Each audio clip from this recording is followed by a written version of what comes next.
abatulaba abalaba Bukedde TV1 abalaba emboozi z'omukenkufu temukoze ensobi nga bulijjo mwami wamwe omukenkufu Nyazi Julius tusene programu yaffe emboozi z'omukenkufu naye olwaleero njagala tutunuulire ku nnima ya stevia tumulabye ye gold ye zaabu w'ebimera olw'emigaso gy'alina eri obulamu bwaffe ate n'engeri gy'atusobola okutuyambamu okufuna ensimbi kati leero mu mbeera eno ey'obwavu mu mboozi z'omukenkufu zino tuvuddeyo tulabe nti tutunuulira obwavu obusumbuwa abantu n'engeri gye basobola okubugoba kubanga obwavu mpologoma bwe twerwanako ekulya nga tukozesa ebintu byaffe bino eby'obutonde. Leero njagala tuyogere ku nnima ya stevia nga bwe tulabye nti stevia kya bugagga leero katutunule ku nnima katandike n'omuntu oyo ali atulaba ng'alina lubalaza naye nga yeetaaga okulima sukaali w'obutonde ono mupangisa landiroodi we amukugira tamukkiriza kusala kugendako wa neighbor nti oba abeeko space gy'akozesa naye nga yawe yamuwa waalina okukoma nkugamba gwandaba essaawa zino ng'oli mupangisa naawe osobola okukola sente zino ozikoze otya bw'ojja waffe w'omukenkufu n'ofunayo omukebe gwa sukaali guno ogumu bwe gutyo gwenkana kira 5 sukaali w'obutonde no stevia nkuwerako endokwa yaweerere kati endokwa eyo gye nkuwadde ey'obwereere tekumalanga mu maanyi nti ntono nnyo nange natandika n'endokwa emu n'enzizaaza era bwentyo bwe ngenda okuyigiriza leero okuzaaza endokwa zino olabe nti naawe ofuna ku bugagga nti bw'oba ofunye endokwa eno ey'obwereere gye mba nkuwadde gikwate ogitwale ewuwe waka osooka ogiteeka awali ekisiikirize bw'oba olina abaana ku miziga balina effujjo nga bonoonayonoona ebintu giteeka awali eddinisa ebe nga osobola okufuna ekitangaala kubanga ebirime byonna ebyakiragala byetaaga nnyo ekitangaala ng'era ne stevia mw'omutadde kati bw'osooka n'ogikuumirako awo oba ogimalamu stress kubanga endokwa wano mu kugitambuza ogikulusanya ogitadde mu bugumu takisi ate eno sooka ogiteekeko awo awali ekisiikirize oba ku ddinisa waggulu ekyo bw'oba okimaze ofune ekibaketi nga kapeyiro kano ke batera okusomberamu amazzi oba abaana ba boarding mwe booleza engoye okakubayo ebituli wansi kintu kikulu nnyo ekyokukuba ekituli wansi kubanga bw'okuba ebituli wansi kiyamba amazzi obutasigala mu kintu kino ky'oba osimbye kugamba amazzi negaba nga gatambula bulungi nnyo bw'oba tolina peyiro osobola ofuna akadeeya kano nga mwe bapaakinga omuceere oba sukaali oli omulala ow'ebikajjo gw'ogenda okuvaako olwaleero okafune bulungi okateekemu ettaka naye nga tonaabateekamu ttaka yenno stevia ayagala ettaka eddungi kati ekyo bwe kinaggwa ng'olaba akamera ako kakutte mu ttaka kano aka stevia sukaali w'obutonde ono kasalemu olulimi bw'okasala kajja kukola amatabi nga wano bw'olabye kakoze amatabi nti kaali kalokwa kamu ne bwe twakasala kati kakoze ettabi 1 2 3 ate ne wansi wano kaleese omwana katono omwana ono osobola okumukwata n'omunegulako mpola n'osimba era mu kibaafu ekirala kati olaba eyabadde afunye endokwa emu ey'obwereere bw'otandise okufuna 2 bw'otyo ogende ng'ogaziwe oweze endokwa 100 kati mu myezi 2 endokwa zaffe zino zijja kuba ziweze ate nga n'amakoola geeyongedde kubanga toweerabira nti oluvannyuma lwa wiiki 2 olina okusalamu olulimi kakole amatabi bw'oba olina ku kigimusa osobola okafuuyirako ku kigimusa ate nga stevia eno talumbibwa nga bwe mulaba bino ebirime ebyammwe nti kasooli obusaanyi bumulumba ate ne mukola loosi naye n'akatale weekali ate n'abaalimye mugula kiro njugula emitwalo 3 okusinziira ku mutindo wakati w'emitwalo 2 n'emitwalo 3 ng'ate n'ebweru w'eggwanga mutambuza mutwalayo kubanga nze tuuse ku level ekola mu sukaali ono w'amazzi nti ye katonda obutondo kw'oteeka mu caayi ne weenywera n'obanga obulamu buba bulungi katonda obutondo sukaali akatale weekali bw'otunuulira Europe yono sukaali gwe banywa bw'otunuulira mu America abawalabu banywa kacaayi kubanga ebbo eri ensi zaabwe zibuguma nnyo ffe wano obuzibu bwe tulina ennyota bwe kuluma ate gw'onywa amazzi enkalamata neeyongera naye bo bali banywa kacaayi kitegeeza bbeeyi ya sukaali ono tesobola kugwa ate akatale tekagenda kuggwaawo ate ne bwe tuba tetumutunze bweru tulina wano ebintu bye tukola abantu balabe mukola juice ombadde okimanyi nti ono sukaali akola nga preservative owa stevia kubanga ye takaatuuka tondo limu oba 3 g'oteekamu nga wenywera kacaayi ka kasufu ng'obulamu buba bulungi obwomi obuli wano tosobola nabukkiriza gw'aba alina juice factory naawe oba osobola okukozesa stevia ono gw'alina ebintu byafumba nga emigaati naawe osobola omukozesa n'abantu abalala bangi nnyo ng'ate asobola okulimika. So bannayuganda mbakubiriza obwavu buva ku ndowooza. Bw'oba onaagaggawala olina okukyusa endowooza. Ate ffe tulinda nnyo nti gavumenti etuyambe. Gavumenti naye erina ebizibu byayo, nabo baba banja badduka mu nkiiko za nsi yonna, badduka mu wadipa baba banja bubawulira mu parliament. Kati ffe tulina okwerwanako nga tukozesa bino ebyobugagga Katonda bye yatuwa. Stevia akula bulungi nnyo wano era n'abazungu batukwatibwa enswalwa kubanga balaba tusobola omulima naye ate ettaka lyaffe liri awo lyebase abantu balunda misota naye ate ng'ekyobugagga kye tulina ttaka n'amazzi tugayina. Abamisiri abali eri be tuwaako amazzi lwaki batusinga okulima ate ng'amazzi gava wano. Tukyuse endowooza yaffe tufune emiddo gino egy'obutonde gigenda tujja mu bwavu. Gw'alina ewakaawo limira mu kibaafu abaana obawe banywe babe balamu bipuresho bigobe sukaali omugobe waka birwadde ebitategerekeka nnyingo arthritis simanya mutwe guluma bino infections obenga obigobye ate nga naawe bw'ofunamu ne ssente. Kitegeeza stevia alina season 4 osobola omunogako emirundi 4 omwaka n'oba ng'ofunye kilo zo 8 oba n'olukumi kubanga gy'okoma okusala amakoola gano ng'onoga nga n'amatabi amapya geeyongera. Kitegeeza bw'oba sizoni esooka wafuna kilo 2 eddako gyafuna 2.5 eddako 3 bw'otyo agenda yeeyongera naye nga tunoga luvannyuma lwa myezi 3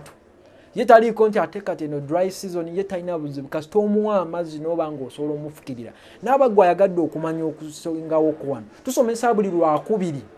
ennima ya stevia eno wano ku Equatorial Mall ekisenge 152 ow'omukenkufu Nyanzi Julius. Buli lwakubiri ojja n'ofune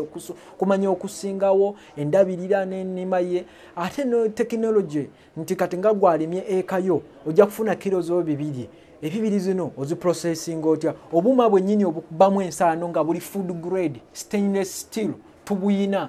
n'ebyuma bwennyini obukamulamu ow'amazzi nabwo bwe buli osobola obwefunira n'oba ng'osobola okwekamulira ow'amazzi n'ofuna ku ssente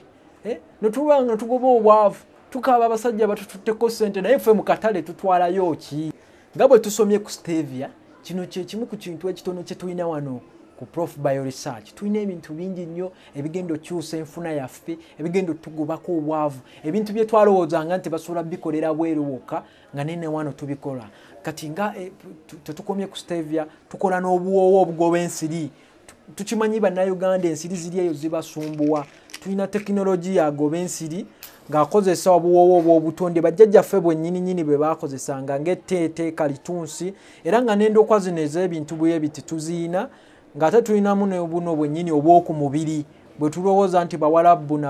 n'abaspaana oba abaspanish be basobola obukola. So kati tulinawo ono eno tekinologiya egoba ensiri tugiyiza mu bbumba oteekayo kakando wansi awo n'amazzi n'ofuuwamu akawoowooko ennyumba yo neewunya bulungi ate mwana wattu n'ogoba n'ensiri naye nga bino byonnyini kalitunsi ono naye tumuyina wano tujja mwogerako wano era mulabe engeri gye tusobola omukolamu perfume ne tuba ne perfume ez'obutonde kati ng'ebimuli byo bye musuuleyo ku mikolo mbalaba abamu mwetegeka mudduka mugenda ku mbaga naye ebimuli ebyo bye muleka eyo zaabu bye tufuna ne tubikamula kati ng'ebya jasmine rose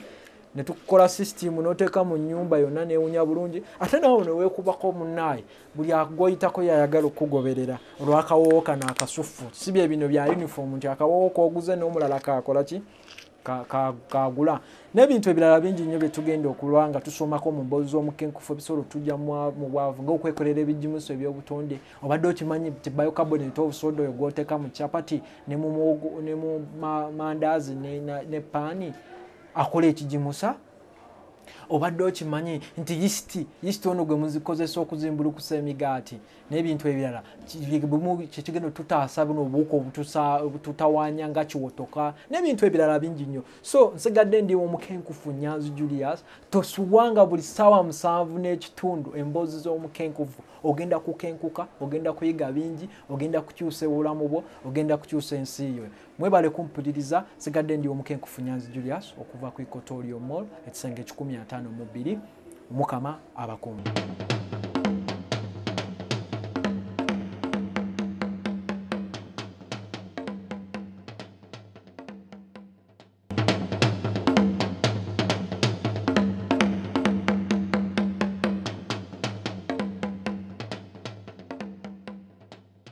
Abalaba Bukedde TV1 bebaziza nnyo okutega amanya nga bulijjo bampita Omukenkufu Nyanzi Julius okuva mu Prof Bioresearch wano ku Equatorial Mall ekisenge 152. Mwebale kulaba programu ya mwene Nganzi, mwebale kuteekako emboozi z'Omukenkufu. Bakakasa era mbalayirira temukoze ensobi. Nga bulijjo bwe tubadde twogera nga mujja mutulaba ku Bukedde TV1 nga tubalaga emboozi zino mu gataliiko nfuufu. Leero tusazeewo tubongere obudde tubanyunyule tekinologiya zino naddala wano mu Africa esobola tuyamba okututwala maaso. Abantu bangi muwulidde ku Stevia era musomye ku Stevia era muwulidde Omukenkufu nga yagezaako okusaasanya Stevia. Leero njagala twongere okumanya Stevia. Stevia kye ki? Stevia muddo nga bulijjo nga bw'omanyi nti emiddo mingi nnyo gifubuka wano mu Africa naddala wano mu Uganda. Kyova Winston Churchill yagiyita ekkola lya Africa. Omuddo guno gwava wano naye abantu abasinga tebakimanyi kubanga ensi lumu yali wamu yonna ne bwe yabeera awamu bwe yayabikamu kye bayita continental drift mu geography ne tweyawulako. Abamerika ne bagenda, Abangereza nabo ne bagenda mu Europe, Abamerika ne bagenda mu North America. Naye ekitundutundu ekyo kyasigalawo ye Africa. Era wano we wali omukululo gw'enjuba. Kati wano mu Africa ebitonde byonna ebisinga bisibuka wano. Kyova laba waaliwo akaseera mu myaka gya 1800 abasajja nga Vasco da Gama, Marco de Polo bajjanga banoonya emiddo egyo okuva mu Africa. Emiddo egyo egimu gye baanoonyanga okuva mu Africa gibayambe okukola eddagala n'okukubakolera emmere. Kati emiddo bwe gityo egisinga bwe gityo bwe gyagenda. Sinakindi era tusobola okukiraba abamyaka gya kakati ab'omulembe guno omutebi nti obuzibu bwe tufunye kati era emiddo egisinga tugiruuzinze gigenze nti ebintu ebisinga ebyaffe ebya wano twabivaako tuleeta nsigo zeeri ze bayita ennongooseemu. Ogenda okukakana omuyembe guli kagwogwa, emiyembe giri gyonna gisejjembe gye twabeeranga nagyo nga tugiruuzinze. Kati mu mbeera eno ne Stevia bw'ato we yali. Naye bwe nakola research ne nzuula nti kaseesa awo waaliwo ku Stevia lokale naye era abantu abasinga bamusaanyaawo. Okusalawo okumukomyawo nga nkozesa obukugu obwo bwennyini Katonda bwe yampa mu kusoma kubanga ndi musajja muyivu okuva e Makerere University nga namaliriza mu ssomo lya chemistry, botany ne pharmacology. So sazeewo ndabe nga nnyamba abantu bategeere emiddo gino. Omuddo guno gwa ttunzi gwa bulamu era nga gusobola otuyamba okugenda mu maaso. Kiki kye twetaaga? Twetaaga bwetaazi ttaka bwe tunaagusimba. Ate ng'ettaka eryo tulina mu bungi wano. Ettaka eryo tulina nga tusobola okulikozesa bulungi tulabe nga tugaggawala. Ofuna endokwa era endokwa nnyingi nnyo nzigabye abantu abazze n'ogulayo omukebe gwa sukaali guno nga ngukuwa n'oteeka ewuwo n'osimba naawe ne weekoleramu ensaano. Teweetaaga makoola gano gakaza, bw'omala ogakaza mu dryer tetukaliza mu musana kubanga omusana gumalamu ebirungo. Tukaliza mu kye bayita dryer kubanga dryer yo esengejja amaanyi g'omusana amabi neega reflecting oba neegazaayo amalungi neegayingiza ne gakaza ebintu. Kati amaanyi ago gakuuma ebiriisa mu bitonde bino. Kati nga bw'olaba omuddo gwaffe guno ogwa Stevia. Kati bw'omala ogukaza oteeka buteesi ku caayi. Kati guno omukebe gwa grams 18 naye gwenkana ne kilo 5 eza sukaali. Kati Stevia alimu ekirungo kya stevioside ekiyamba akataago kaffe okwongeramu insulini. Kati gwe omulwadde wa sukaali insulini akendeera kubanga omubiri guno insulini bw'akendeera nga sukaali ayitirira mu musaayi. Kati olina okuba n'ekirungo kya insulini ekyo kyongera okulaba nga kikendeeza sukaali. N'ate ngeri gye kiva mu kataago kikendedde oba nga gye tumanyi nga pancreas. Kati ekirungo ekirimu mu Stevia kye bayita stevioside kiyamba insulini okweyongerako mpola mpola n'oba ng'osobola okumaneginga sukaali. Kati gwali eyo omulwadde wa sukaali nga weebuuza nti sukaali ono endokwa ogijjawa. Endokwa zino tuzirina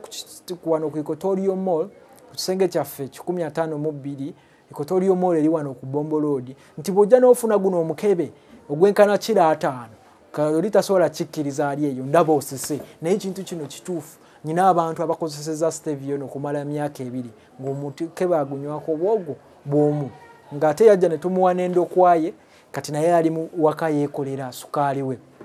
Kyeweetaaga kye ky'amaanyi kinu. Oyinza okuba tolina ssente zigula kano ka grinder nga kano ke tubalaze wano. Naye ofuna amakoola gano n'ogakaza mu kisiikirize woba olina ka dryer tujja kusoma ku enkola ya dryer oba okozesa dryer zino nga ze tubalazeeko wano mwe tukaliza ebintu tuzibayigiriza wano ku Equatoria buli lwakubiri ne ofuna amakoola gano n'ogakaza n'okubamu ensaano n'oba ensaano yeeno n'ofuna ekikopo kye kya chai n'okiteekako bulungi nnyo n'oyiwamu amazzi go gano ng'ogafumbye kakyayiko akalungi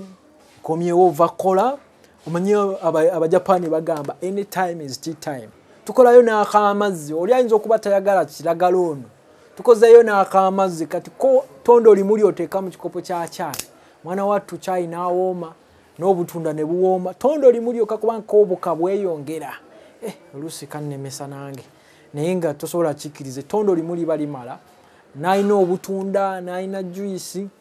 aba asobola obuteekamu nga takyusiza kkala ate mwana wattu n'asevinga kubanga obuzibu bwe tulina wano nsaasaanya bizinensi zitulemye kubanga oteekamu kinene ate n'ofuna katono ogenda okakkana nga bakugaddewo ab'omusolo bakubanja basupplier bakubanja naye bw'oba olina bizinensi eza juice restaurant olina yogati wo okola obushera oteekamu mwana wattu ak'amazzi kano n'oba nga obulamu bubula bulungi nnyo n'oba nga okekkereza ate nga n'obulamu bw'abantu obukuumye naawe ali eyo ng'obwavu bukwezinzeeko ng'embeera ekusobedde bweyagala kugoba bwavu anti obwavu mpologoma bw'oteerwa nako ekulya stevia kyekyokuddibwamu oyinza okuba oli ku muzigo osobola omulimira mu bikebe ng'ebiveera nga bwe tubalaze ofuna ekiveera kyo n'oteekamu ettaka eggimu n'olusennyente n'osimbamu endokwayo ate ng'eno endokwayo abwereere kubanga ffe wano tukkiririza mu kuyamba bannaffe nti ekyuma kiwagala kyuma teri kiti kiwagala kyuma kyova olaba omuddugavu tusazeewo yaba akyusa ensi y'abaddugavu ng'Uganda yaffe eno nga tukendeeza mu bintu ebyo ebitumalako ssente bye tusaasaanyizaako ennyo nga tukozesa bino ebintu eby'obutonde stevia ono asobola otuyamba nnyo okukola ssente ofuna bufunyi makoola n'ogakaza n'okola ensaano eno guno omukebe omulamba ne gwenkana kira nga 5 eza sukaali kubanga awooma emirundi 2 okusinga sukaali wa bulijjo talina ttaka lye osobola okulimira mu biveera alina ettaka lye tulina endokwa ate tusomesa n'okusomesa abantu okukamula ebintu bino kubanga ffe twagaliza abantu abalala nabo bagaggawale n'ebintu ebirala bingi nnyo era bye tutraininga ng'okukola perfume okutunza abantu ebintu ebikola perfume ez'obutonde ezitaleeta sinus ezitaleeta allergy okukola butto afumba ewaka okukola ebintu bingi nnyo amajaani g'obutonde agoza eminyira mu system ng'okujja mu kalitunsi abantu bangi balimye kalitunsi naye okimanyi nti kalitunsi osobola omukolamu amajaani byebintu ebimu bye tutraininga abantu obuwoowo bw'omu mmotoka obuwoowo bw'omu nnyumba obuwoowo obugoba ensiri ne tekinologiya yonna nga tukozesa ebintu ebitulinaanye anti zino ze bayita emboozi z'omukenkufu bugunjufu bwokka na kukenkuka kumanya bintu okusinga ebyo bye tubadde tumanyidde okulaba stevia kati tutandise butandisi naye eno project yegenda tugaggawaza ng'afe abafirika naddala bannayuganda tulina endowooza eno ey'abakoloni gye baatulekera abacolonial masters ba Hesketh Bero bapoti Bero bano bwe twagulamu omwalo gw'eruzira nti bo baatukubirizanga kulima mwanyi na pamba naye akakatale kaweddeko akatale akapya akazze ke kasukaali w'obutonde this is the new cash crop ne operation wealth creation gye mwetaaga okupromotinga abantu bekolere sukaali owaabwe kubanga kyekintu ekisinga obamalako ssente ate kyekintu ekisinga okubalwaza ebiwoomerera beerimire n'ali ewaka asobola okwerimira endokwa zino bwe ziri mu bungi bangi beebuuza endokwa nzisanga wa stevia ono kyeki njagala okumanya ebisingawo mu sande ejja tugenda kutunuulira ennima ya stevia ttaka kiri eyeetaaga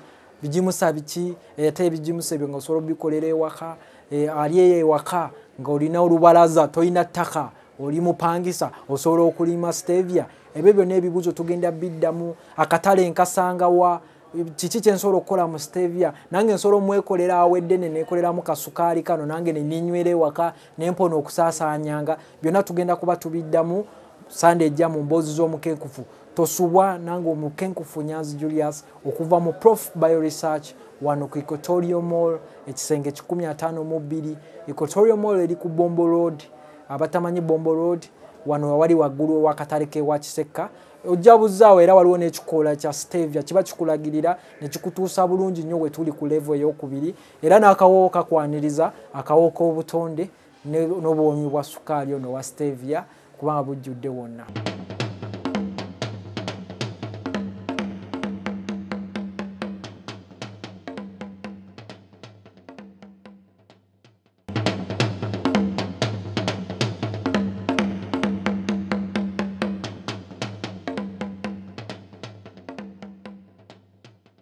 Bannaffe abatulaba abateze Bukedde TV1 beebaziza nnyo era ntwala omukisa guno okubalamusaako nimbeebaza gye mutuusizaako engalo olunaku lwaleero abava mu masinzizo bakulisizaayo nnyo. Amannya nga bulijjo omukenkufu Nyanzi Julius okuva mu Prof Bioresearch ku Equatorial Mall kisenge 152. Abasinga abatutegeddeko era batumanyi nga abasajja abasoose okukola obuwoowo mu Uganda okukola perfume z'obutonde n'okutuleetera sukaali ow'obutonde gwe bamanyi nga stevia. Abantu abo tebakoze ensobi kubagamba bwe batyo era kituufu nnyo, kituufu ddala. Gwe nno asoose okutulaba olunaku lwaleero tuzze twogera ku bintu bingi nnyo nga mwe mwali n'omuddo ogwa stevia ogumanyikiddwa nga sukaali w'obutonde ogufuuse omuganzi era ogufuuse ogw'ekyewuunyo mu nsi muno olw'ebirungi bye guyina n'ebintu ebirala bingi nnyo gwe bikola ku bulamu bwaffe ng'otugobako endwadde eziva mu kulya obubi nga tugeze nga sukaali, mugejjo, alusaazi, infections, obubuko obutusumbwa n'ebintu ebirala bingi nnyo n'okulaba nti gutuyamba okuba abalamu abalungi abeeyagaza. Mu wiiki ewedde twagogerako naye leero badde njagala twogere mu mboozi zino ez'omukenkufu tweyongereyoko mu maaso tulabe engeri gye tusobola okwongerako ku kumanya kwaffe nga bwe twagamba eno puroguramu eyimiriddewo ku kuyigiriza abantu okukola, kuyigiriza abantu kwegobako obwavu n'okugoba obutamanya kubanga obutamanya bwe businza otuzza emabega nga ffe Abafirika. Obutamanya kye bulwadde bwe tuyina wano. Kati olwaleero katutandike ku muti guno ogwa kalitunsi. Abantu bangi nnyo balimye kalitunsi era n'abantu bangi nnyo abamufunyeemu era n'abamukyaye bangi nnyo. Kituufu kubanga kalitunsi ono gwe tumanyi bagamba nti bw'osimba omuti ogwa kalitunsi ogumu gusobola okunywa amazzi agenkana ekisaawe ky'omupiira. Abamanyi ekisaawe ky'omupiira obunene bwe kibaako naye kalitunsi omuti ogumu gusobola okunywa amazzi agenkana ekisaawe ky'omupiira. Teebereza singa osimba emiti 100 ettaka lyo linaasigalawa. Kyova olaba abantu bonna abasinga bamukyayi era nabadde mpulira ne gavumenti ng'ewera abantu bonna kati abagenda okusimba kalitunsi naddala mu ntobazi kubanga kyonoona obutonde bw'ensi. Naye nga bwe twasalawo okubeera ku puroguramu eno ey'emboozi z'omukenkufu tukenkuke twongere ku kumanya kwaffe n'olwaleero mbaleetedde kalitunsi ow'ekyewuunyo atali ono wa bulijjo gwe tumanyi ng'ate asibuka wano yava wano naye bannaffe abafuzi b'amatwale ne bamutwala ne almost kumusaanyaawo nga yeno gwe bayita lemon eucalyptus oba kalitunsi owa lemoni. Kalitunsi ono owa lemoni nga bw'afaanana wano muti gwa kyewuunyo nze nguyita zaabu nga bwe twasoma nti stevia sukaali w'obutonde gwe tubadde kutwogerako nti wa kyewuunyo nnyo ate ne kalitunsi ono yayitiridde kubanga Abangereza bwe bajja wano okutufuga abavuzi b'amatwale kalitunsi ono yalinnyo ebunyolo eyo mu Western Uganda ne bamukozesa nnyo okumutwala ewaabwe kubanga bakizuula nti alimu ekirungo kya lemoni. Kalitunsi ono omulala yenna gwe tumanyi alimu ekirungo bakiyita phenols galinga masanda. Kyova olaba nti kalitunsi ono owa bulijjo gwe tumanyi ayiwa amasanda mu ttaka n'atakkiriza kimera kyonna kirala kukulawo. Naye kalitunsi ono Katonda bwe yamutonda mu kifo ky'omuwa amasanda ag'omutawaana ye yamuwa kirungo kya lemoni era akakola bw'okakwatako n'owunyako munnaye kalina akawoowo akasufu akalungi akagoba ensiri akakola ebintu bingi nnyo eby'omuwendo. Kati era olwaleero gwe njagala tumanyeeko nti kalitunsi ono asobola okutuyamba okutujja mu bwavu ate nga tayonoonye ettaka nti Abangereza bwe bamuzuula nti kalitunsi ono kya bugagga nnyo kubanga bo we bajja wano baali basoose kugenda mu Australia eyo okufuga Aboriginal abaddugavu abali eyo abali bannaffe abali eyo abaddugavu abalina langi eno gye nnyina babayita Aboriginals bali eyo mu Australia. ne bamukozesanga nnyo okukolamu embaawo okubajjamu bye baabajjanga n'ebintu ebirala bingi okukola entindo kati Abangereza bwe baamulaba Bunyoro ne bagamba ono Kalitunsi tetumuleka era Uganda Railway gye baazimba kye kimu ku kintu ekyasinganga okufulumya mu butonde basinganga kufulumya Kalitunsi ng'ogyeko kopa gwe bajjanga ekirembe era ne bamutwala ewaabwe ne bazimba entindo kubanga tavunda olw'akawo kali kaayina ate talumbibwa biwuka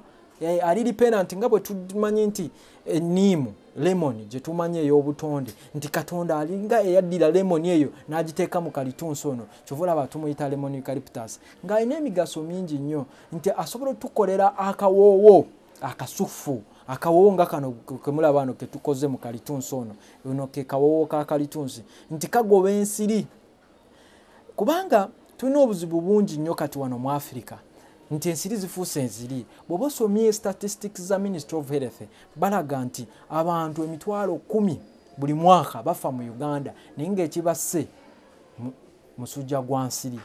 era n'abantu boolaba 138 balina obuzibu bwa malaria omusujja gubasumbuwa ate bwe gutuuka ku bakyala ab'embuto n'abaana abatannaba kuzaalibwa oba abaakazaalibwa the newborns bwegiriisa kubanga oluusi ne immunity eba wansi kati ekyokuddibwamu eri omusujja gw'ensiri guno ye Kalitunsi ono nti alina akawoowo akali nakyo aka lemoni akagoba ensiri kubanga ne abasajja be tutenda okunoonyereza n'abakyala be bayita Centers for Disease Control America baakikakasa nti lemon eucalyptus asinga ne DDT oba gwe tumanyi nga DDT oluusi mu family eyo za organophosphates okugoba ensiri kubanga ye ekirungo kino ekya lemon tekikkiriza nsiri kukuluma ensiri eno tugiraba ensiri okutuluma ewunyiriza lusu lwaffe ensiri ejja ewunyiriza olusu kyova olaba ekiro ekuluma ng'ate ogyeko ettaala kubanga entuuyo zino bwe tuba twebase tutuuyana nnyo kati kitegeeza omuntu ali eyo omuvubuka gwe ataagala kunaaba oleeta obuzibu ewaka oyongera kusika ensiri oba muwala gwe avubuse kukiba kirungi nnyo okunaaba kati bw'oba omaze okunaaba wandifunye akawoowo kano aka Kalitunsi n'okeefuuyirako oba n'ofuuyira mu nju n'ogoba ensiri era ngaffe aba Prof Bioresearch wano ku Equatorial ekisenge 152 tetukumye bukomye awo tukozeemu perfume eziri ku international standards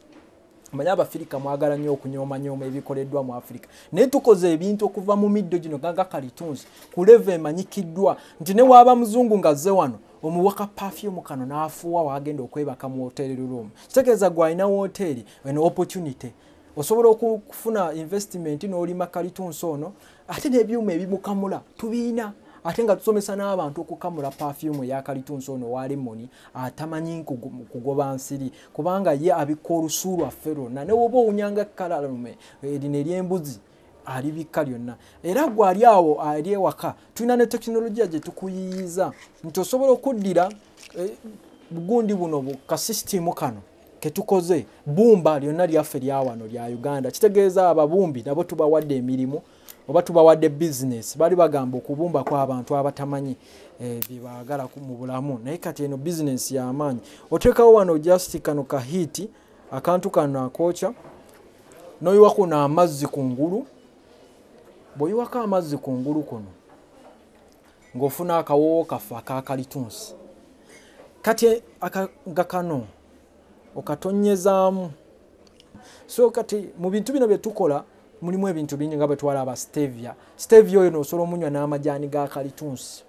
amalungi agakuyamba okwoza omunyinyira mu system abatassa bulungi kintu kirungi nnyo tujja kwogera okukiraba era tulina ne music agoba ensiri ate nga kakkanya n'ebirowoozo tosobola kikkiriza tuli bakugu tuli ba researcher tukikozeeko research kikolera ddala n'oteekako akawoowo ka Kalitunsi ne music wona agoba ensiri n'obanga ebintu biba birungi nnyo n'ogoba ensiri awo ebedduka etya nti yeeyimba buyimbi ng'eyita enkazi naye buli weeyimba ono music tagikkiriza taba tagikkiriza kuwuliziganya kubanga ensajja bweyimba eba eyita enkazi bwayagadde okukimanya okusingawo wano osobola okutukubira ku ssimu eno 0702 06 16 52 oba n'osituka n'ojja ku Equatorial Mall awali ebirungi awali obulamu awali obutonde ku kisenge 152 era bwe taata era bamaama ba stevia sukali w'obutonde tumusaasaanyiza ensi eno nga tukozesa teknologiya zino zonna ezisobola omulima obulungi ne value addition gye tukola naye nga butonde kitegeeza ki Uganda is the part of Africa ng'obutonde tubusizzaako emphasis gwali eyo omukulembeze tunuulira obugagga obuli mu butonde tosaanyaawo obutonde noonya abakugu noonya omukenkufu akulage engeri gy'osobola okugaggawala ng'oyita mu butonde obe mugagga ate oba obeere mulamu beebaziza nnyo okundaba nsaba Mukama abawa omukisa sigadde nga ndi omukenkufu Nyanzi Julius okuva mu Prof Bio Research teeka ssente w'olaba.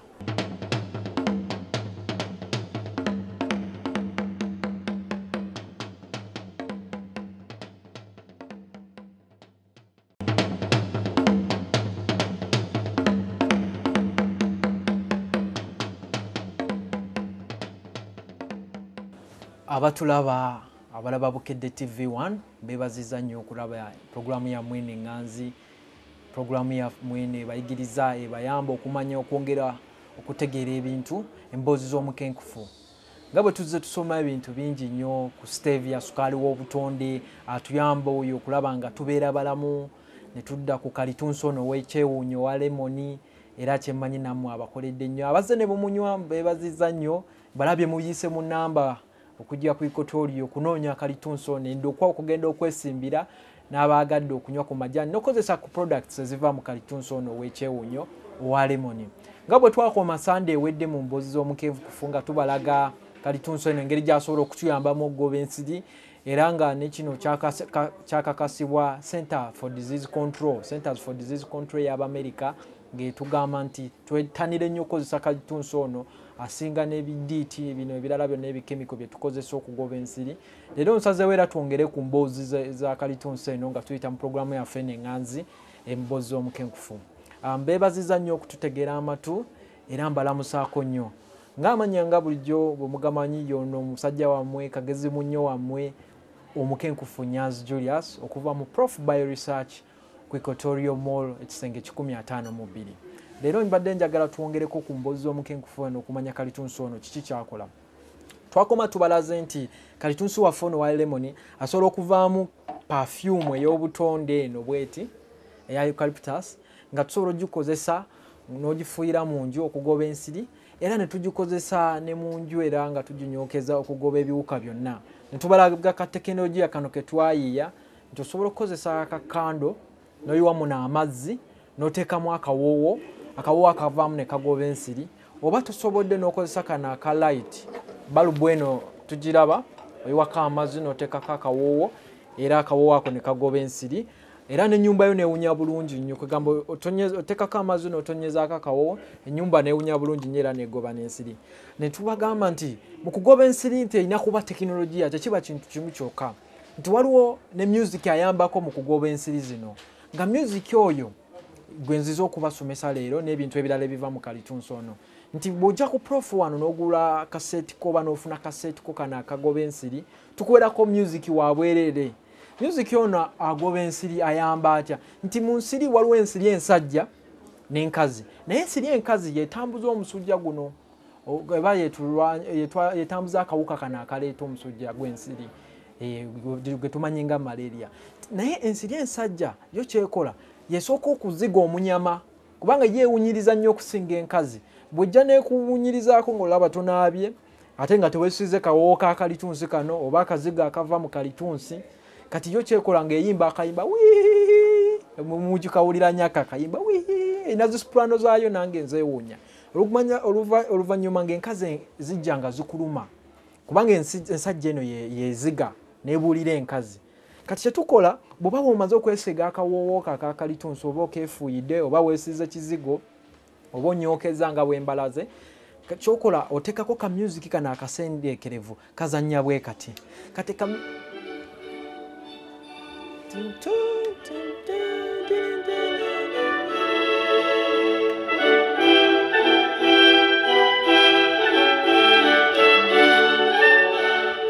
ka music ako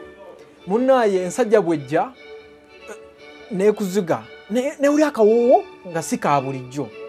negezaako okuyimba eyite waayo gyegatteko kati nga music ono abuuza empuliziganya y'ensi ezo kubanga ensajja buli weeyimba enkazi eba tekyagiwulira kubanga ono music alina pitch ya waggulu alina sound ya waggulu kabuli weeyimba ng'eddoboozi libulira omwo obigira nga bizivaako gye tuyita tekinologiya egoba ensiri oba mosquito repellent technology ne ka music akate gwe tekakulemesa kwebaka kakakkanya n'ebirowoozo ne weebaka otulo otusufu abantu bangi mbalaba muli eyo temwebaka bulungi olw'okuba nti stress mungi ka music kano bw'okateekako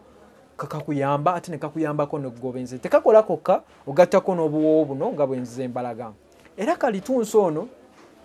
tumukozeemu amajaani ga kalitunsi gano masufu kubanga ddagala mu Africa tufunye obuzibu bungi nnyo